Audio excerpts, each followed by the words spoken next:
Welcome to a world of nightmares with Markiplier's Edge of Sleep.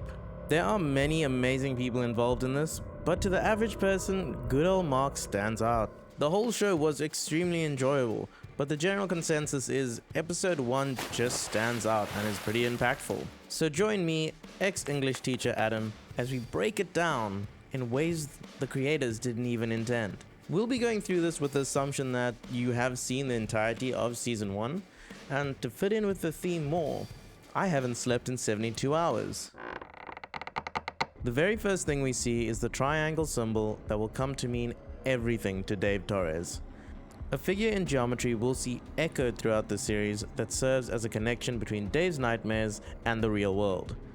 The triangle is the mark of the beast, or the elephant monster as Dave knows it.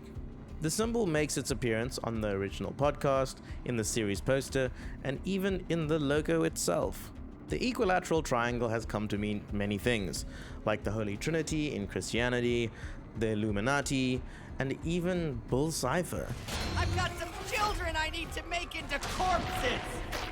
In structures, triangles are very strong shapes, with solid foundations. In many ways, the triangle can symbolize strength, fortitude, and a strong foundation. But seeing as how the symbol is burned into brains, telepathy is present, and there is a connection between triangles and eyes, I would wager this is all a reference to the mind's eye. After the Doctor Who triangle transition, Dave looks like he's in episode 1 of Lost, losing consciousness in a plane and it's crashing. We hear the first words from Katie, who seems like she's in a trance. Stay awake. Giving our first hint to the theme of the series. In a very Christopher Nolan style, we have started with a scene that actually happens near the end of the series, before the conclusion. Not that we know that yet.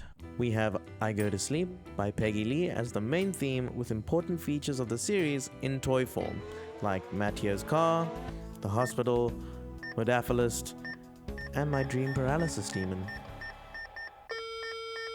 We very clearly see a temple through a plane window, hinting towards the eventual journey our characters take.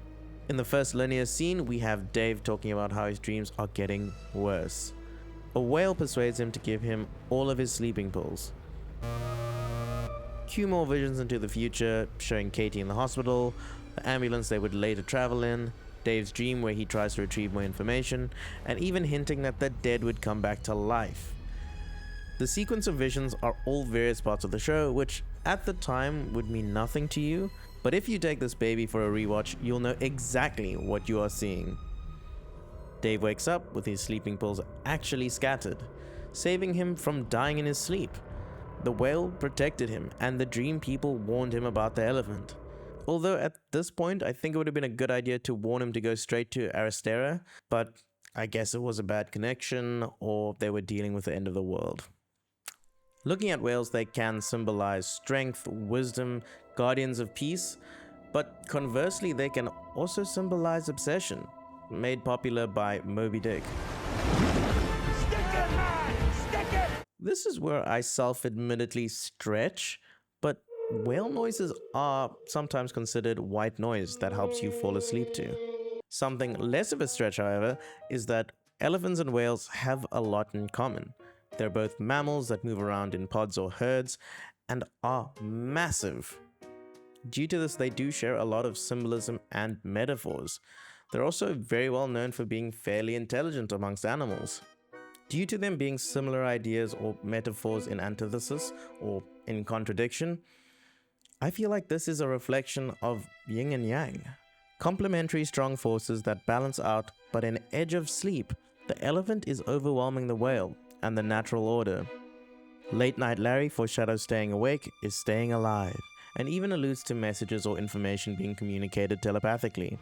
All right, you night owls, don't fall asleep just yet. We got another tune drifting into your mind's eye. This isn't very subtle, but if you went into this series not knowing what was causing the deaths, it could be a little ambiguous at this point. There's an elephant on the TV as they enter, with a triangle in the background and an elephant bong. Their appearances are signaling to us that the monster has started its attack. It then swaps to our first known victim. But before we get there, let's look at the elephant in the room.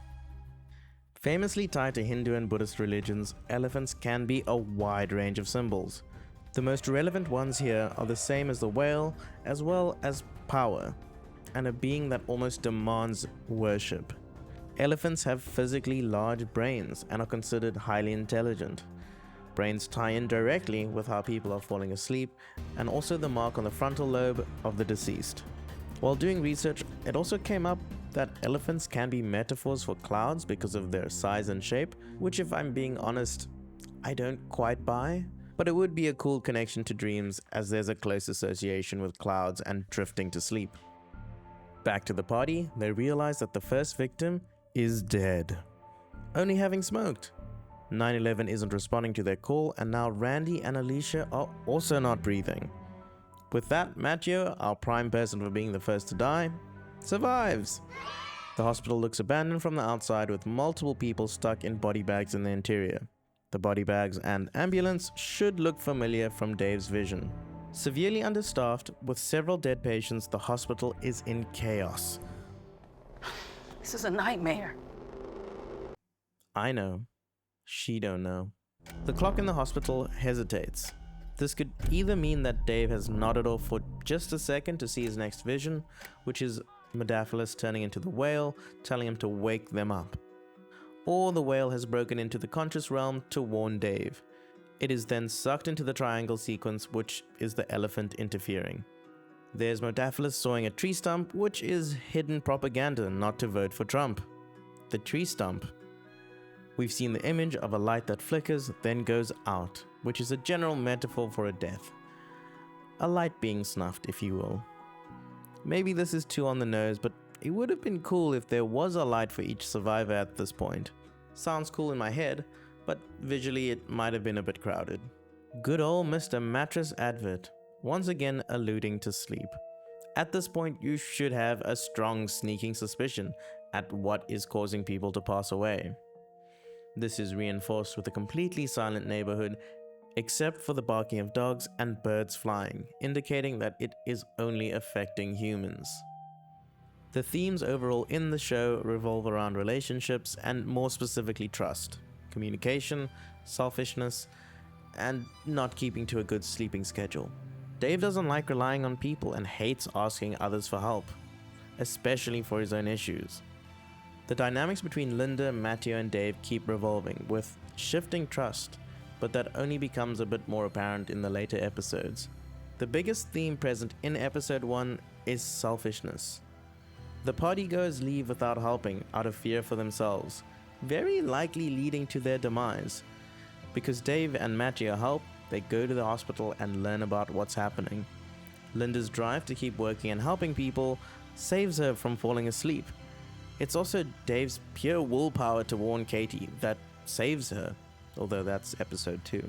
The characters that behaved in ways to help others are the ones that are themselves saved. One of the notable aspects of the show is pacing in episode 1. It might feel a bit rushed because a lot happens in that 20 minutes, but I think it does a great job of very quickly establishing the characters and getting us into the mystery extremely quickly. There could have been more build-up and tension, but when you have limited resources, I do understand. Something feels like it is always happening, which actually may add a bit to the deliriousness that the characters are facing, but I'm not sure if that's the intention. The set design is impressive in the first episode, as it fluidly bends with the pacing. I like that a lot of thought went into the objects and scenes, and the use of the background to assist in storytelling. That about wraps up our overanalysis. Maybe some of it is spot on, or maybe I'm mostly just making it up. I'll probably do a full review of Edge of Sleep eventually, but I'm so tired right now. Happy Halloween, I guess I'm not falling asleep anytime soon. Cheers.